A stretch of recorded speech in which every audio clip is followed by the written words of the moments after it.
Pakinggan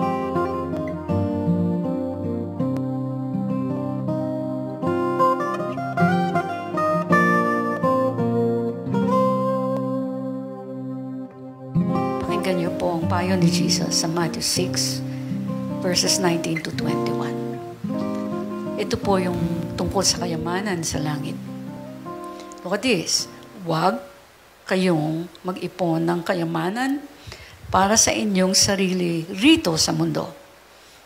Dahil dito ay may mga insekto at kalawang nasisira sa inyong kayamanan. At may mga magnanakaw na kukuha nito. And then verse 20, sabi niya, sa halip, mag-ipon kayo ng kayamanan sa langit. Si Jesus ang nagsasalita niyan. Kung saan, sabi niya, walang insekto at kalawang na naninira at walang nakakapasok na magnanakaw. Dito po sa payo ni Jesus, nagbigay po siya ng comparison, right? Kung ano ang pipiliin po natin, tayo pipili. Kaya nga, sabi niya, verse 21, look at this. Kaya binabantayan natin yung heart natin eh. Sapagkat, kung nasaan ang inyong kayamanan, naroon din ang inyong puso. Well, sa punto pong ito, gusto kong i-share sa inyo ang ilan sa mga naisulat ko sa journal ko na paulit-ulit po na pinapaulit at pinapaalala ng Holy Spirit.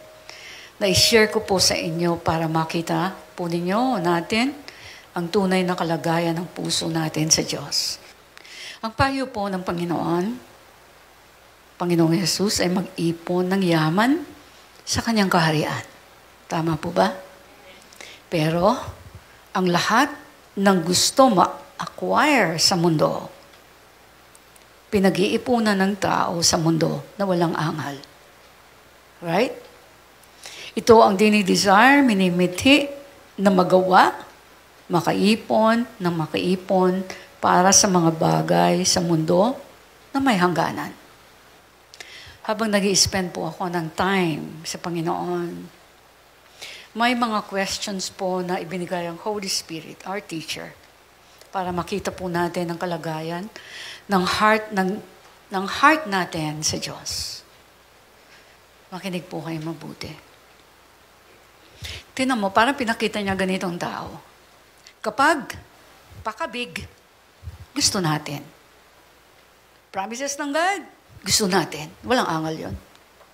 Pero kapag palabas naman, tayo magbibigay.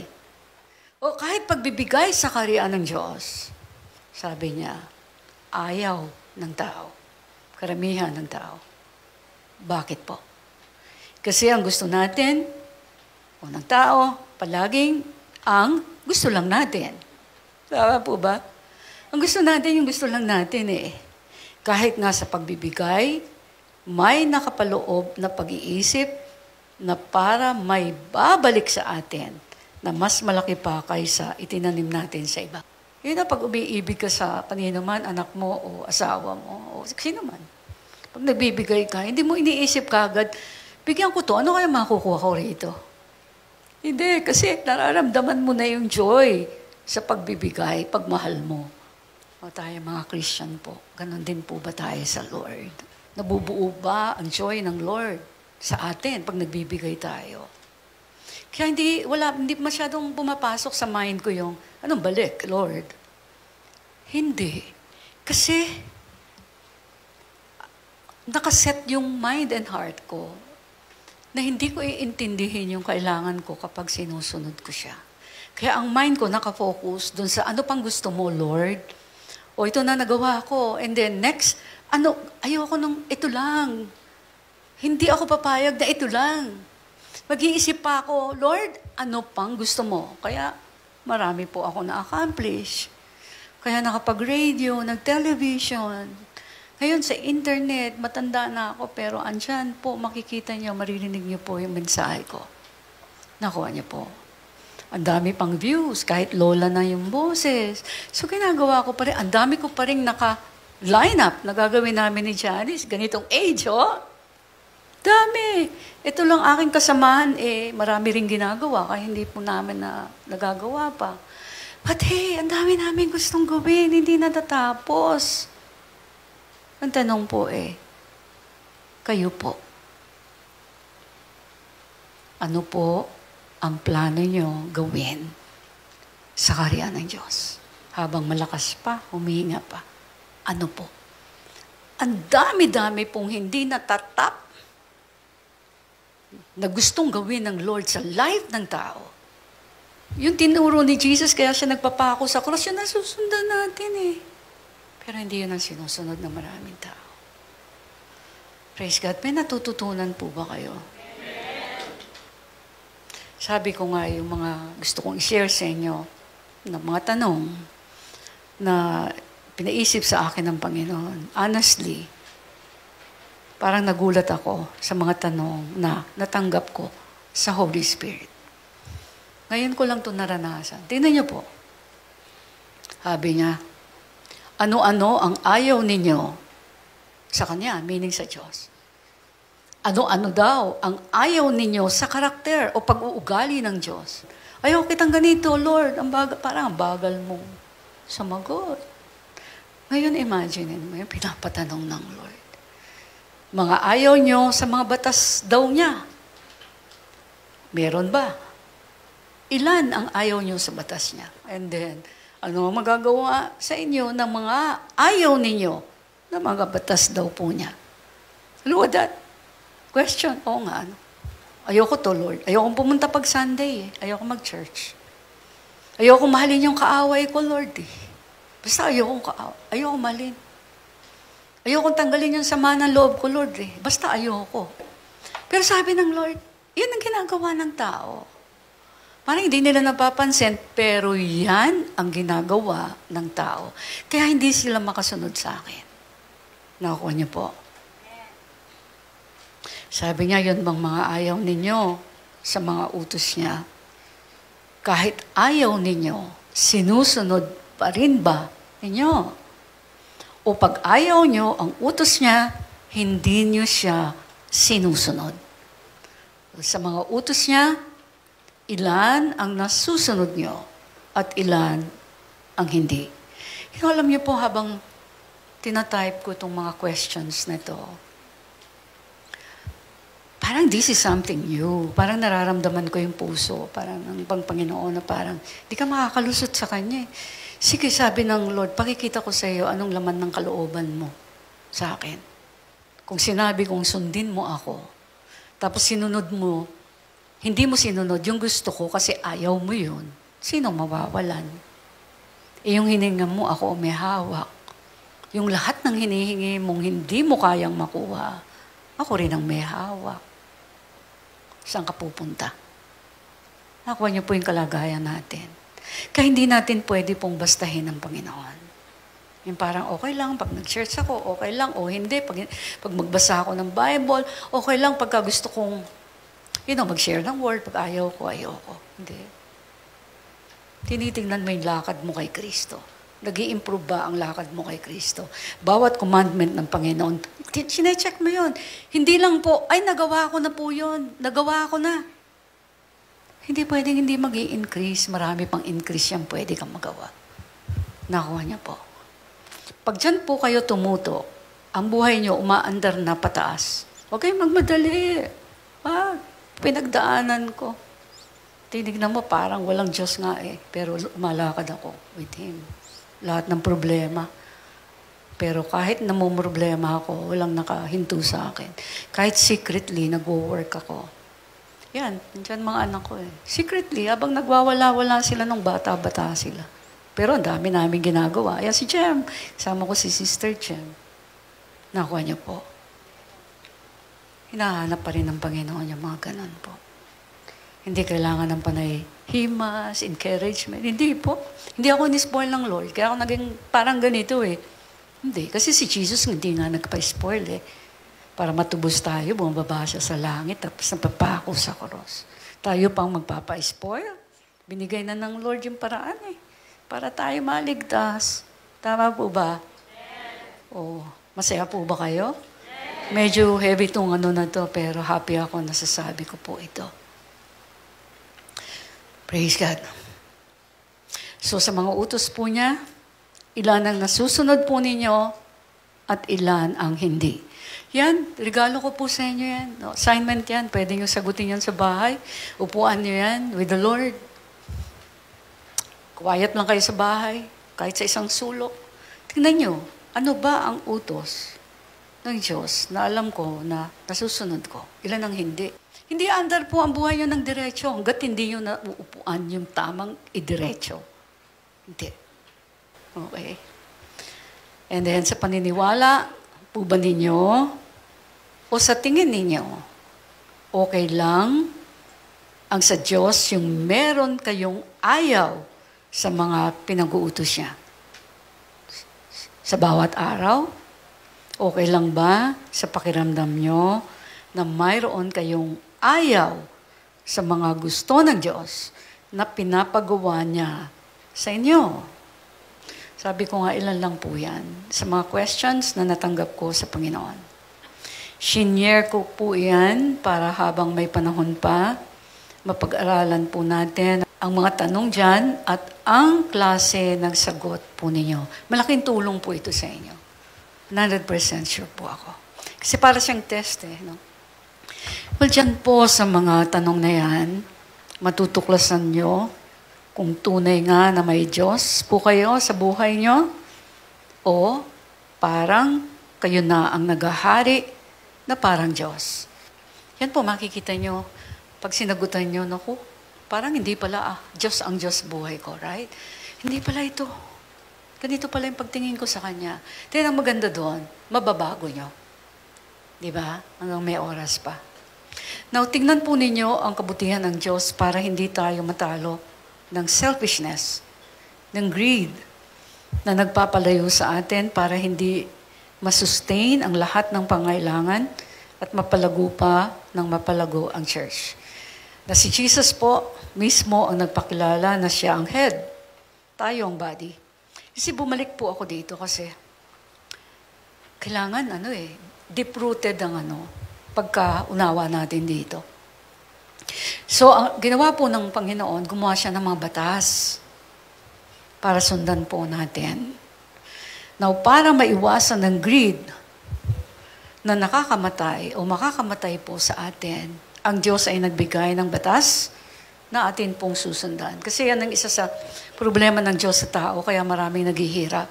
Hindi alam ng tao, nakakamatay po ito. You can read Exodus, yung Old Testament, gaano kagaman ng tao.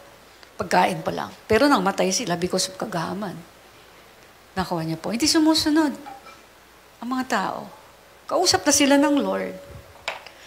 So, in-establish ng Panginoon, noon pa, unang-unang panahon pa, yan ang nakikita, sakit ng tao. Greed. Sabi nga niya, nakakamatay yan. Ang Diyos ay nagbigay, kaya ang Diyos ay nagbigay ng batas na ating susundan.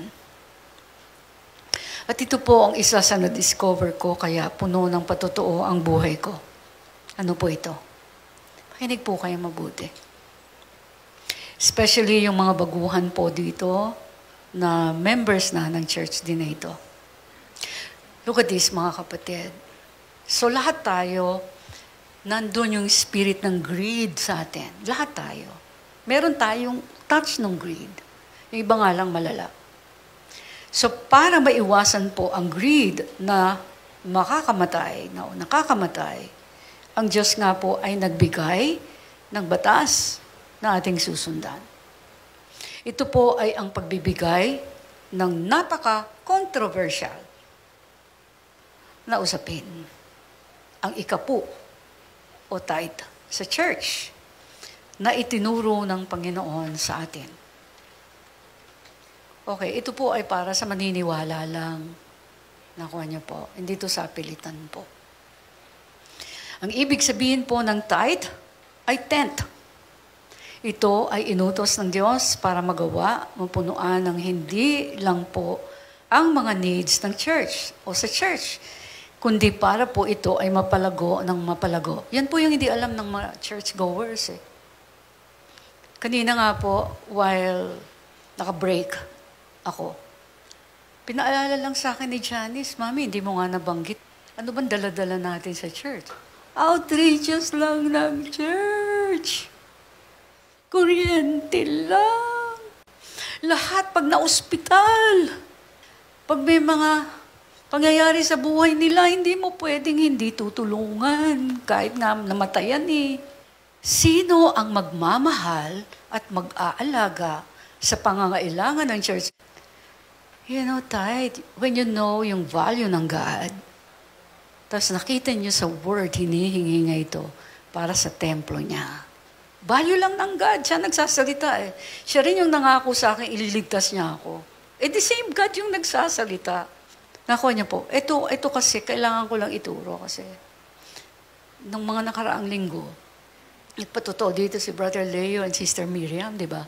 Hindi ko nga alam na may mga patotoo sila eh. Pero itong mga ito po, may kusa kasi nakita na nila noon pa. Di ba? Grabe yung patotoo nila, di ba? Sobrang grabe. Daming layers. Hindi ko kayang gawin po yan. May faith sila kay God. Pinakita nila yung trust nila kay God. Ang God ang nagbalik sa kanila. Yun po ang lagi nangyayari. Pagka tinatapik ko po yung tithe, dahil yung mga tao talaga nagbibigay. Ang dami-daming patotoo. Pag hindi tinatapik ang tithe, parang ang mga tao bumababa yung faith. Lalo na pag maraming gastusin, lalo na po ngayon. Hindi po kayo matutulungan. Nakikip nyo yung tithe, hindi sa inyo. Kasi hindi po sa atin yun. Para sa templo po yun. Nakakuha nyo po? Praise God. Dapat po kasi progressive ang growth po ng church. Progressive. Yung umiyak ka sa Lord, Lord, masikip na namin. Lord, gusto kong pagawa ito. Luma na yung building namin. Lord, yung carpet, gusto ko pong palitan. Mag-anniversary kami. Lord, gusto ko po ganito, ganyan.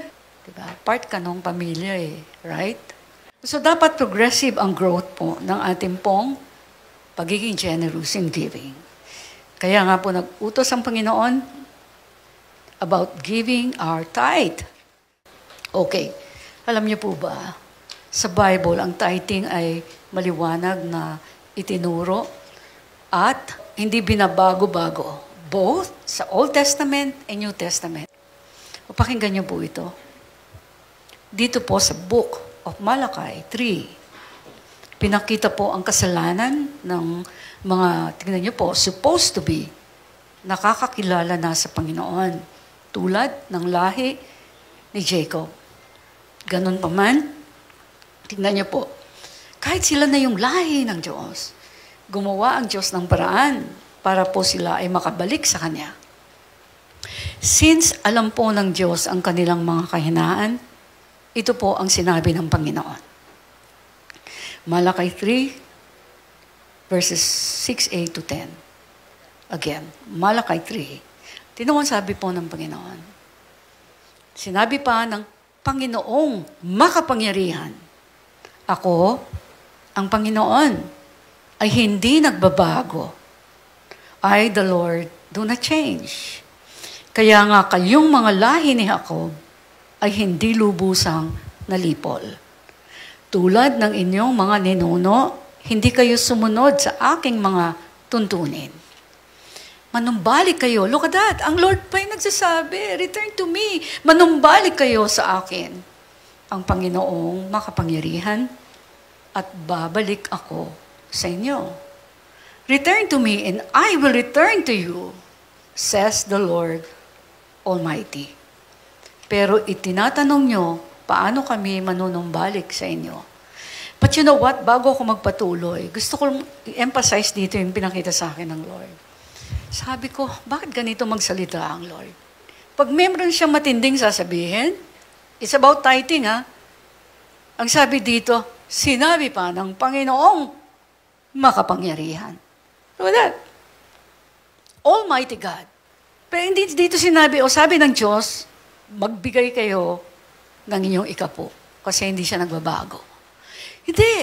Lagi niyang ine-emphasize yung ako ang Diyos na makapangyarihan. Okay? Sabi ng Lord, return to me, and I will return to you. In what way? So, sabi ng mga tao, paano kami manunumbalik sa inyo? Okay. Ang sabi ng Panginoon, magtatanong din ako sa inyo. Maaari bang nakawan ng tao ang Diyos? Parang imposible, sabi ng Panginoon. Pero sabi niya, ninanakawan ninyo ako. At itinatanong ninyo, paano namin kayo ninanakawan? And then nasagot niya, ninanakawan ninyo ako dahil hindi ninyo ibinibigay ang inyong mga ikapo at mga handog. Tingnan niyo, mga handog, meron pong handog, may offering. Sa verse 9, sabi ng Panginoon, yan ang dahilan kung bakit ko isinumpa ang buong bansa. Can you imagine? Just by not giving tithe, sabi ng Lord, diyan ko sinumpa ang buong bansa.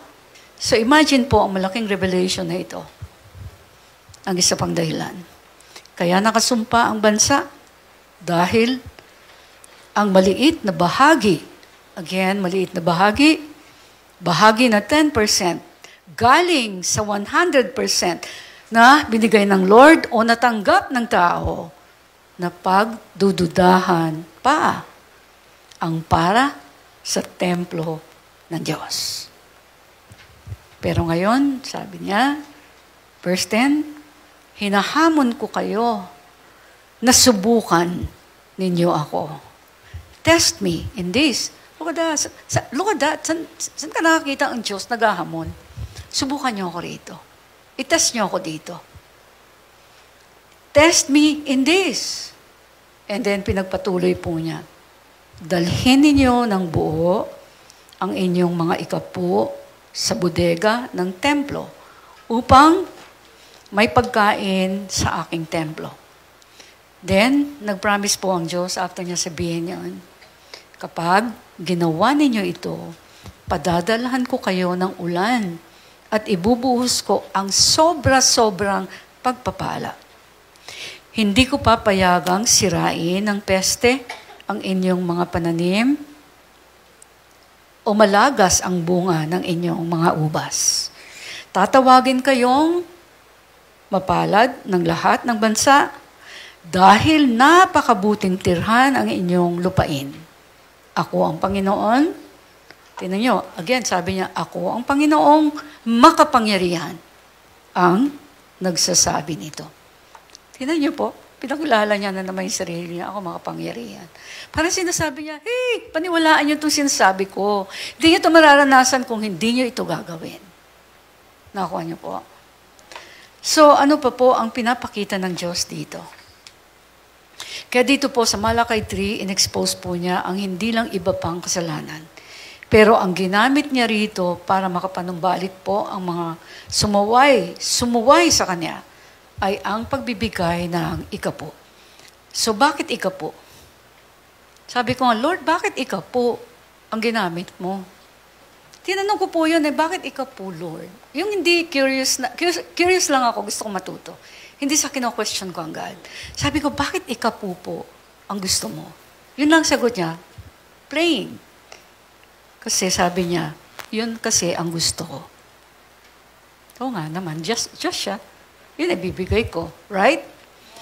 So again, tandaan po natin, bago niya sinabi yan, sinabi niya muna sa verse 6, ako, ang Panginoon, ay hindi nagbabago. I, the Lord, do not change. Kailangan naman baguhin pa niya ito. Di yung nakikita, dito niya ginamit yung I, the Lord, do not change. Sabi ng Lord, sabihin mo lang yan, sinabi ko. Sila naman ang magde-decide. Nakuha niyo po. So, ngayon naman, gusto ko pong linawin ang sinabi naman sa New Testament. Kung nandito pa rin ang pagbibigay ng tithe, ang answer po doon, nandito pa po sa New Testament. Sa Matthew 23, makikita po ang pagre-rebuke. Tingnan niyo po, si Jesus ang nag-rebuke dito sa mga scribes and Pharisees. Ito po yung mga learned, yung mga nag-aral about the law. Itong mga scribes and Pharisees. Ang sabi niya, nakakaawa kayong mga tagapagturo ng kautusan at mga pariseyo. Kayong mga mapagkunwari, ibinibigay nga ninyo kahit ang ikapo ng inyong mga pampalasa, yan mo yung mga spices noon. Ngunit hindi naman ninyo sinusunod ang mga mas mahalagang utos tungkol sa pagiging makatarungan, mahabagin at pagiging tapat. Dapat ngang magbigay kayo ng inyong ikapo. O si Jesus po nagsabi nito.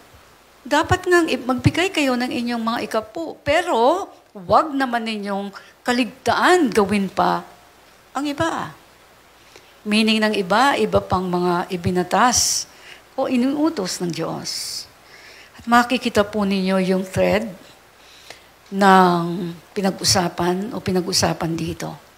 Tingnan niyo po, unang binanggit na yung mga scribes and Pharisees ay nagbibigay ng ikapo. Right? Kaya lang, yung iba pang mahalagang bagay sa kautusan ng Diyos, tulad nga nung sabi sa batas, tungkol sa judgment, tungkol sa mercy ng Diyos, at yung pananampalataya o faith. Sabi ng Panginoon, binibigay nyo nga yung tithe nyo, hindi nyo naman sinusunod dito. Right? And then sabi ni Jesus, inyong pinababayaang di ginagawa ang lalong mahalagang bagay ng kautusan. Yun na nga, yung law, judgment, mercy, and faith. Kaya niya po sinabi, dapat sana ninyong gawin ang mga ito. Then dinugtong po niya, at huwag pabayaang hindi gawin ang iba. Meaning, iba pang mga batas na kasama dito, yung kababanggit-banggit pa lang na pagbibigay ng ikapo. Pag-isipan niyo po ito. Sa dinami-dami ng binatas ng Diyos, yun pa bang para sa tithe na para panggastos sa kanyang iglesia na siya ang nagpakilalang siya ang head of the church? Ang ipatatanggal niya. Again, ang church na tinawag din niyang His body. Papabayaan niya ba ito? In Ephesians 1:22 verse 23, sabi rito, and God placed all things under His feet, meaning Jesus Christ, and appointed Him to be head over everything for the church, which is His body. Now, sabi ko nga, ito pa ba ang pababayaan nating hindi suportahan steadily at dapat increasingly para mapalago ang magagawa nito? So you know what? Ang tao po, pag tinawag ka, nandito ka na sa church, tinawag ka na para tulungan niya. Ngayon, pag burden ka, gusto mong mapalago ang church mo, mag-aanyaya ka pa ng iba para makakilala kay Kristo. Para maranasan din nila ano yung na kay Kristo. Ganun tayo eh. And then at the same time, makakatulong pa rin sila sa dalahin ng church. Paano kung nakaupo lang tayo lang din yun? Nakita ko po ang tunay na milagro. Pagsunod talaga sa Panginoon. Walang paglaktaw. Kaya po kayo nandito lahat. Isa lang po ako. Nag-start sa isa. 1, basag ang buhay. Walang maipagmalaki sa buhay. Wala. Salamat, nag-start akong ganon. Para nakita ko yung kapangyarihan ng Panginoon. Yung Diyos na nagbago po sa buhay ko ay the same God na pinagmamalaki ko sa inyo. Siya ang may hawak ng lahat ng buhay dito. All the good plans ng Lord, siya may hawak. Hindi nyo natatap, hindi mabubuksan yun sa inyo hanggat hindi po kayo willing lumakad kung paano sinabi ng Lord, dito ka lumakad. Yung sacrifice po natin, hindi yung para sa sarili natin. Tandaan niyo po, the more pag sarili natin ang iniipunan natin, the more tayo mawawala. Kasi na-realize ko, every time sumusunod ka, lalo na sa mahirap na sinasabi ng Lord, Wala man dumadating kagad sa yung blessings materially. Pero ba't ka noon tumatalino ka? Nag-uumpisang hindi mo nakikita dati, hindi mo naiintindihan dati, bakit nakikita ko to, ba't sila hindi? Kaya nangyayari, tapos dadagdagan ka pa ng Lord ng pag-ibig sa Kanya. Sabi ko, hindi alam to ng mga tao, Lord, na yung pagsunod lamang sa iyo, dami nangyayari sa loob mo. Ang dami rin nangyayari pala sa future mo. Kasi nakita ko ngayon, 72 na ako eh. Hindi ko kaya ayusin ang buhay ko, buhay ng mga anak ko. Pero yung winish ko, nangyari. Imagine mo, in the middle ng matinding problema, ang gusto ko lang. Wala akong hinihingi masyado sa Lord ng Lord, pagpalain mo akong ganito. Wala, not much. Pwede yung tanongin even sila Sister Marie dito. Pag naabot kami madaling araw sa Alimol, no, nagpe-pray kami. Sila nagsabi kasi sa akin eh, Pastora, napansin namin sa iyo. Nakalimutan mong pagdasal yung mga anak mo. Kasi ang daming pagpe-pray sa church eh. And then, isang aral ulit yun sa akin. Natotoo salita ng Panginoon. Kapag inuna mo yung kaharian niya, steady ka dyan, tutok ka. Kung meron kang idadagdag, tutukan mo ang idadagdag mo dyan. Yung mahihirapan ka talaga, yung iiyak ka. Iyak ka talaga. 12 disciples, sabi ng Lord, mag-start ka. 12 disciples, dalan mo ako ng disipulo. Katulad ko. Basic. Mag-start kayo yan. Kaya po tayo may discipleship, pero ang tanong, yung dinidisciple po dito, ilan ng souls ang nadala nyo rito? That's the essence ng discipleship eh. Dali nyo sa church.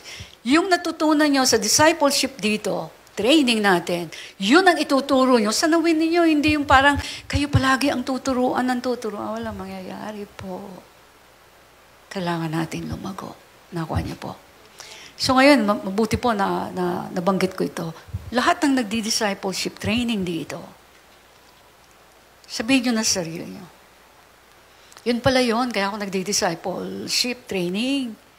Kaya magiging prayerful ka pag alam mo, may mission ka. This is the mission number 1. Kaya ka nagdi-discipleship, gusto mo makasunod sa Panginoon. And again, doon po ang pagpapala. Yung pinakamahalaga sa Panginoon, kahit tingin mo walang pera, gagastos ka pa, gastusan mo. O pwede mong benta para madalaw mo isang kapatid doon. Sharean mo ng gospel. Yung ginawa sa iyo ng Panginoon, sabihin mo lang sa Kanya. Pero bago ka pumunta doon, manalangin ka muna sa Lord.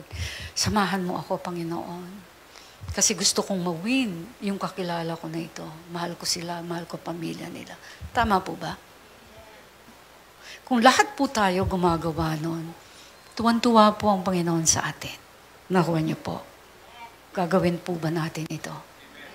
Praise God.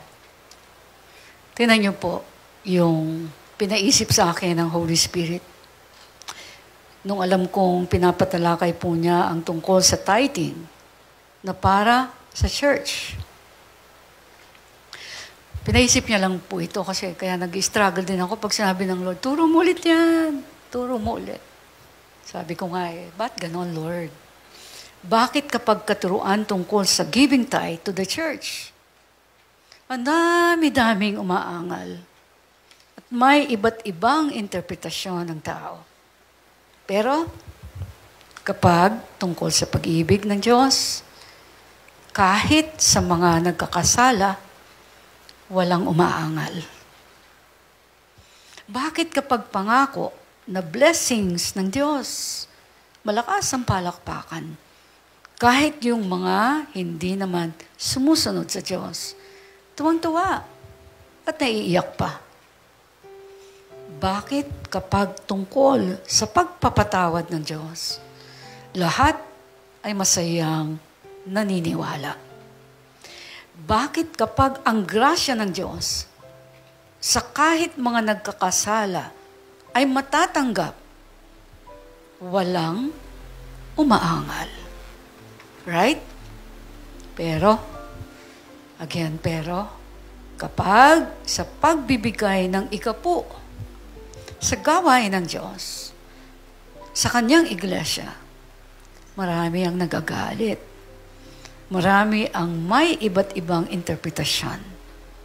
Marami ang hindi na nga na naniniwala, again, hindi na nga naniniwala, nagbibintang pa ng masasama. Kahit yung mga wala namang ginagawa at binibigay na tulong sa iglesia o sa church, na miyembro siya.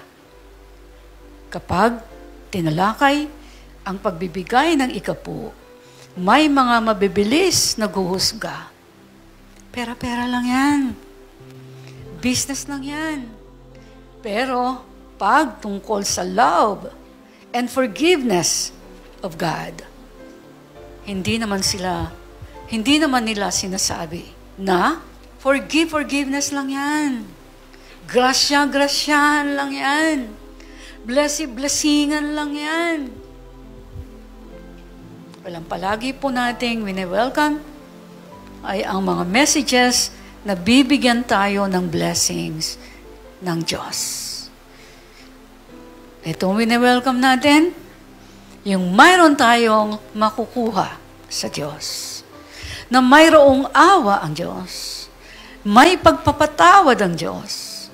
May pagpapatawad at kaligtasan sa Diyos. And then, sabi ko nga, bakit sa mga promises ng Diyos, walang angal, walang reklamo, walang nagdududa sa interpretasyon? Pero, yung inutos ng Diyos na 10% out of 100% na tinanggap ng tao para sa church po niya, ang daming duda. Kumu-question.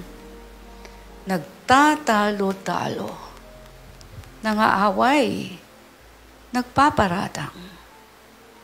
Hindi naman pinipilit ng Diyos. Sapagkat wala itong sapilitan na sumunod.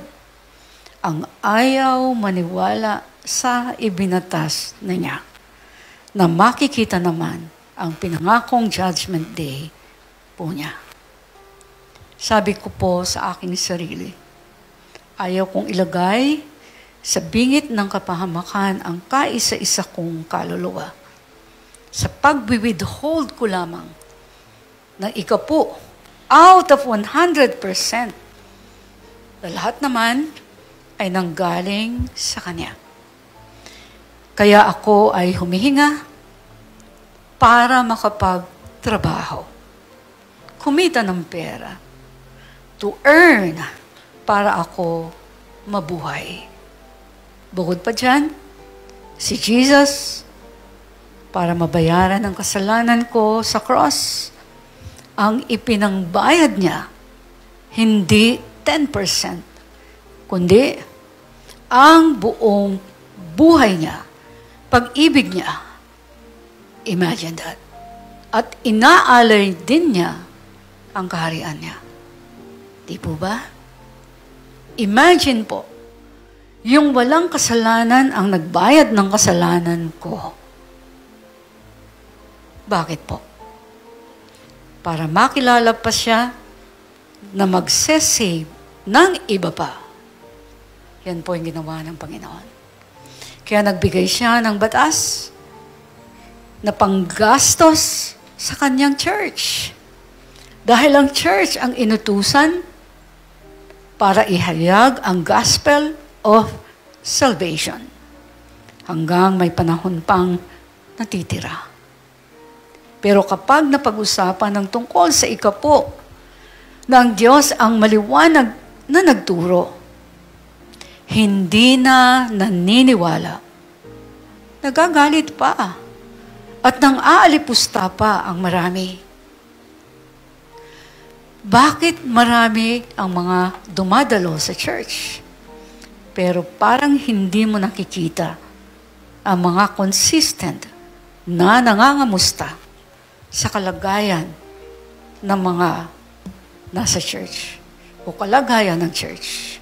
Mga projects dito, mga nagkukusa na gustong maging part ng mga gawain sa church. Mga nangangamusta, mga kusa na nagtatanong sa leaders ng mga kabigatan nila. sa church. Kung paano makakatulong. Nag-iisip ng kusa makatulong sa mga pagod na manggagawa. Volunteer, makiisa sa mga outreaches at iba pang projects. Mga tumatanaw, nakikibalita kung ano pa ang present need ng church. Nag-iisip, gumagawa ng paraan, makaparte lamang sa burden, mapalago at mapalawak ang Great Commission. Nagsasuggest na ikakalago pa ng church.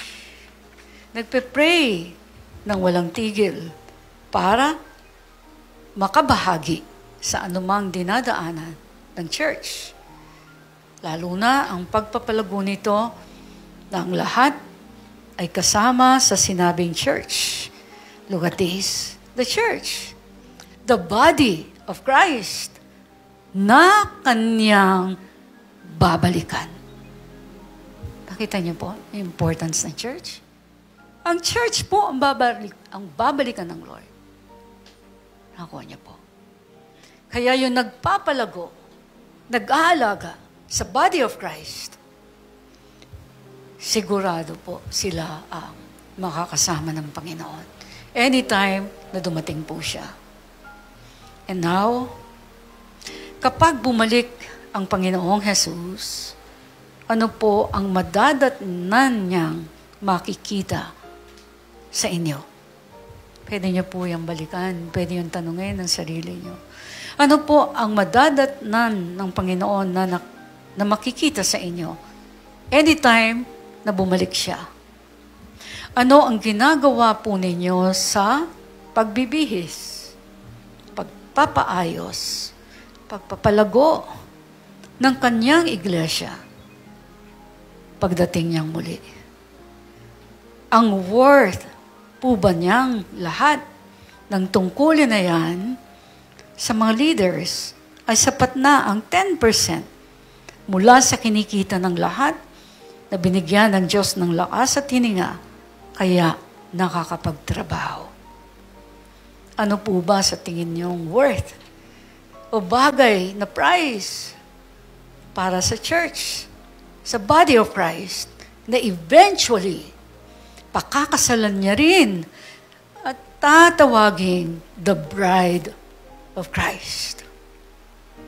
Ano po ang ipapakita niyo sa Diyos na lahat naman ay nakikita niya at naririnig niya sa lahat ng oras at lugar? Paano natin tinitreat ang church po niya na pinag-alayan niya ng buhay niya sa cross? Paano niya papatunayan sa Diyos na nakakakita ng lahat at nakakadama ng lahat ang treatment po ninyo sa kanyang iglesia? Binabantayan niyo po ba? Ipinaglalaban ba ninyo na hindi masaktan ang iglesia niya, His body? Kasama po ba kayo sa pagbabantay, sa pagpapalago nito ng walang tigil?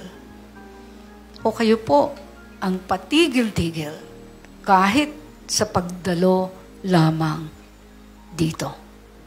And eventually, i-abandon pa ninyo ito anytime na gusto nyo. Well, gusto pong paalam ng Panginoon, sabihin ko sa inyong lahat po ito, ang sabi niya, ay nalalaman niya. Nalalaman ito lahat ng Panginoon. At iyan din po ang kanyang ipinapaalam sa ating lahat ngayon. Para tayo ay nakakalugod sa Diyos anumang oras.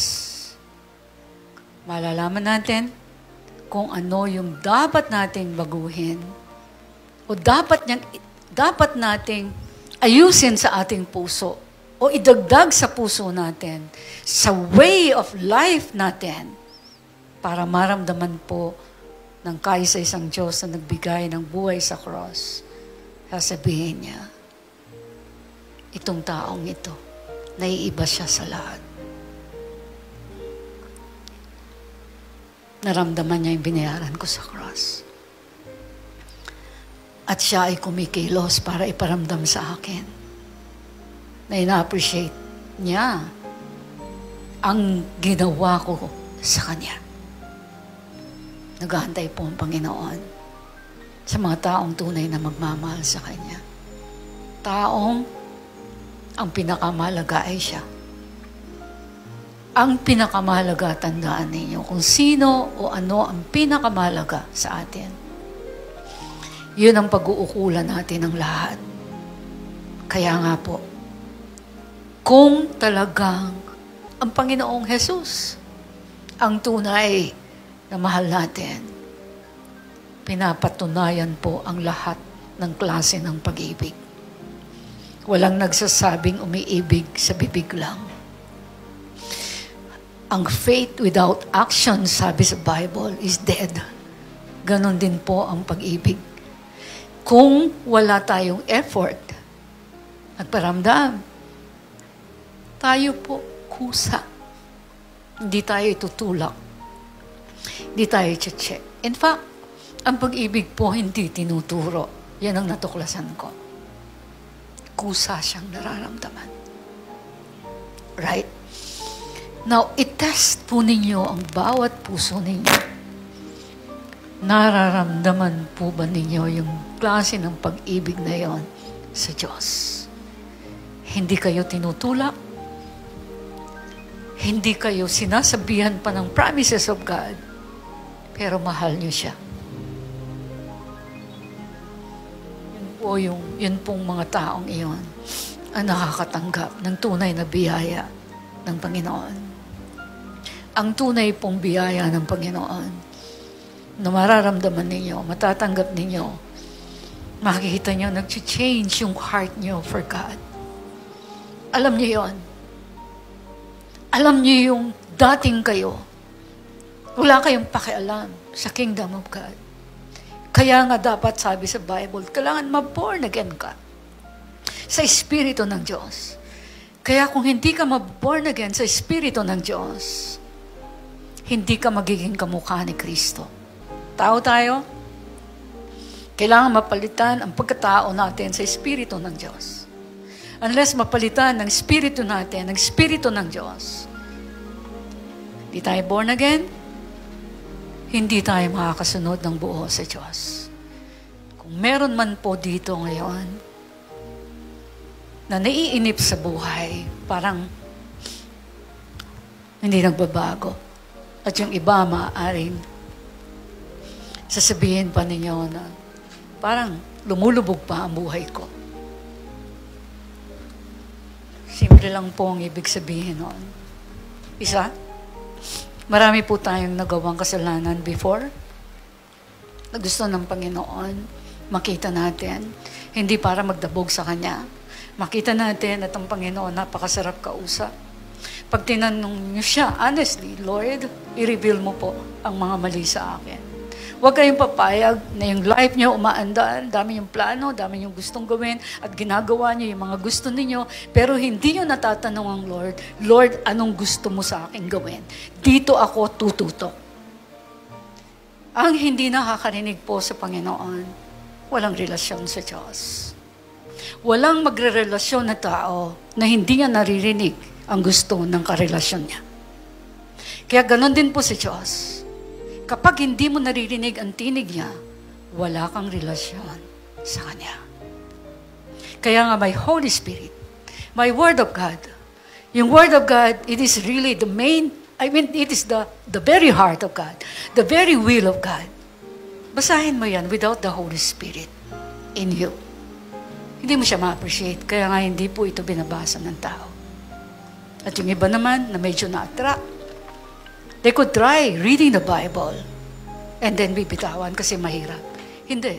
Once nakipag-isa na po kayo kay Kristo, wala na pong atrasan yon. Kasi yung tinanggap niyo ang Panginoon.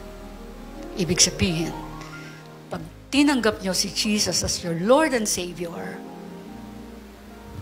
para sinasabi mo, Lord, ikaw, ang totoo naman, ikaw ang may-ari sa akin. Pero ngayon, iko-commit ko po ang life ko talaga sa iyo. Nagbibuild ako ng relationship sa iyo. Ang may relasyon, hindi pinapabayaan. Lagi siyang kinakausap, kinakamusta. Inaalam kung anong gusto niya at yung gusto ng mahal mong karelasyon mo. Pagpipilitan mo yung gawin. Tama po ba? Sa tao pa lang yan. Iba ang Diyos. Pasok sa langit. Hanggang humihinga ka, sabi ng Panginoon, ibig sabihin yan, meron akong pagagawa sa iyo. Pero hindi mo magagawa ang ipapagawa ko sa iyo kapag hindi mo ako kakilala. At hindi ko pagtitiwala sa iyo ang gusto kong ipagawa sa iyo kung wala tayong relasyon. Nawa niyo po. So ngayon, mga kapatid, ito ang atupagin niyo sa buhay niyo. Kasi sayang ang punta niyo rito. Lahat ng naririto at lahat ng makakarinig dito, kung gusto po ninyo talaga ng change sa life ninyo, wala po tayong pupuntahang iba. Wala. Gusto niyan tunay na change? Na ang kaduluhan niyan papunta ng langit. Ang result niyan, pamilya mo, mahal mo sa buhay, ayusin ng Lord. Hindi mo maayos, siya mag-aayos. Nawa mo. Makipag-isa po kayo sa Panginoon. Tanggapin niyo po siya as Lord and Savior. Isuko niyo po yung buhay niyo. Lahat ng nagawa niyong pagkakamali, pagkakasala. At tatanggapin niyo po siya bilang Diyos. At yung tagapagligtas. So I hope lahat po ng na-share ko sa inyo ngayon ay inyo pong pag-ukulan ng pansin sapagkat anytime pwede pong dumating ang Lord. Okay? Sige po. Thank you po sa nag-appreciate. Hallelujah. Sige po, manalangin tayo. Hallelujah. Thank you so much, Panginoon. Lord, sobra pong nakakasaya ang opportunity na binigay mo sa akin para kaming lahat ng naririto sa silid na ito ay magkarinigan, Panginoon. At pag-usapan ang lahat lamang ng nais mo. Lord, katulad ng palagi kong iniiyak, every time naalala ko ang church namin, ang mga dumadalo rito, ganun pa rin po ang hinihingi ko. Hindi ko ma-change ang anumang buhay ng mga naririto. Pwede lamang ako mag-pray, pwede ko lang i-share ang word mo. Ba't kaya ako nananalangin ngayon? Upang dakilain ka. Upang sabihin na ikaw lamang, Panginoong Jesus, ang inaasahan naming makakatulong sa amin. Gusto ko pong magkaroon ng revival sa bawat puso ng lahat ng naririto na sila po ang bibigyan mo ng malalim na kagalakan.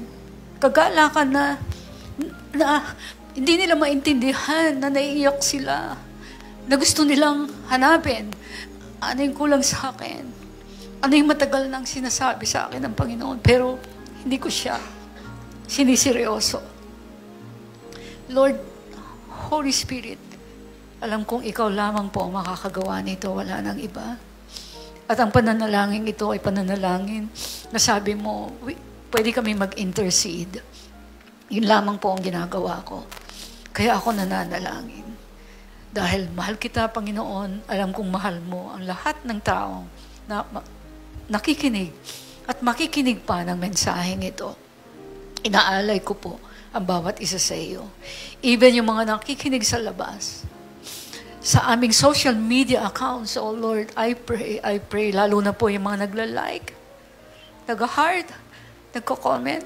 Lord, ikaw po yung pinapasalamatan nila. Kaya nagagalak ako.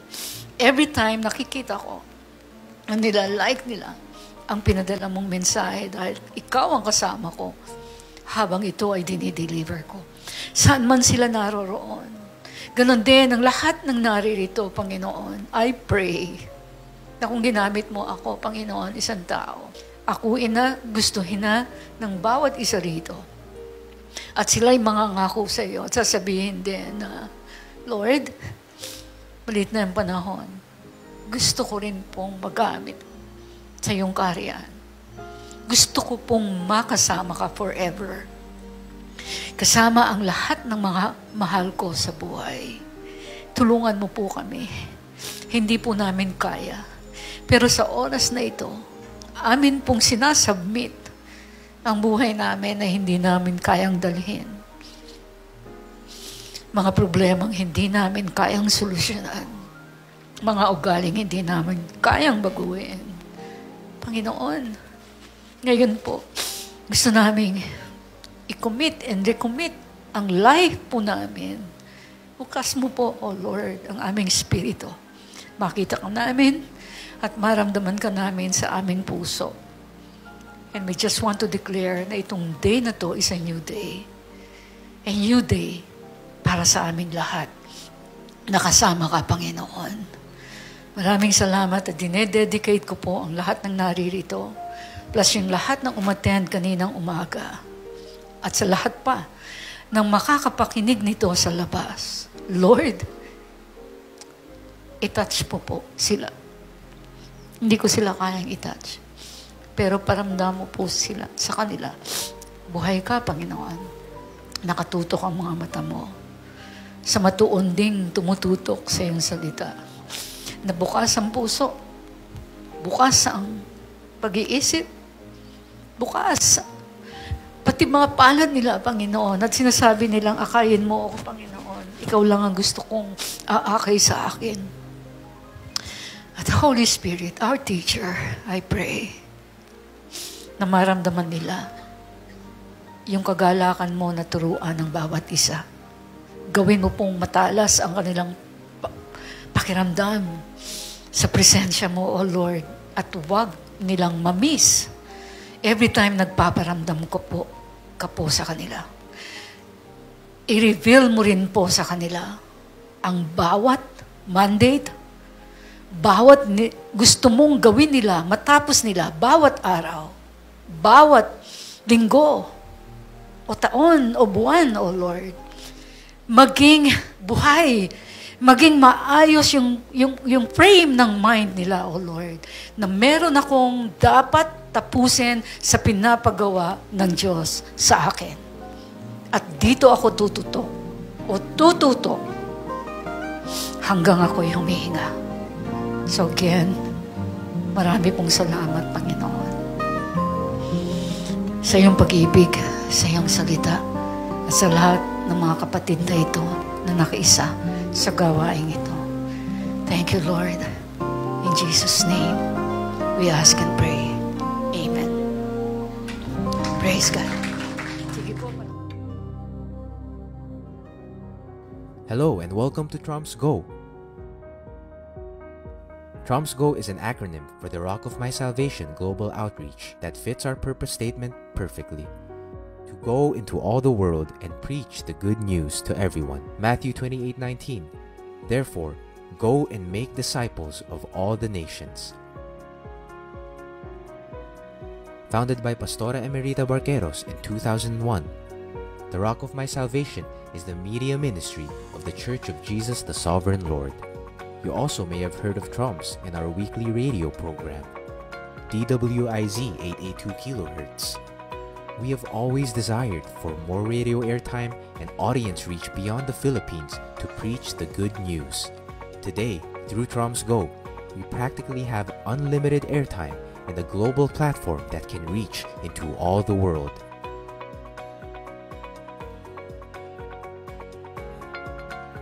To accomplish our mission, Pastora Emerita is taking the preaching of the gospel to another level. We are excited to invite you to join the Trumps Go community. Once you become a member, here are some of the benefits and exclusive content that you will get to enjoy. Fresh visions and revelations about God's Word to Pastora Emerita. Receive your Now Word and make room for the life-changing presence of the Holy Spirit. Mentoring by Pastora Emerita. Master your walk with God, have your character and attitudes refined, and experience a 180-degree turnaround as you listen to never-before-aired preachings and insights released only to the community. Struggling to get through the week? Refuel here and receive refreshing word, biblical promises, real-life stories, and inspirational posts to cheer you on. Get an inside look as Pastora Emerita takes you behind the scenes of the making of her messages, her own lifestyle of worship, her journey as a pastor and a mom, and learn her secrets that led her to true success in life. Engage with the Troms family as we share personal insights to Pastora Emerita's messages, host online discussions, Q&A, and create opportunities for you to serve and help build God's kingdom together. If you want to break free from problematic patterns and cycles of life and desire true and lasting change to become who God designed you to be, we welcome you to the Troms Go community.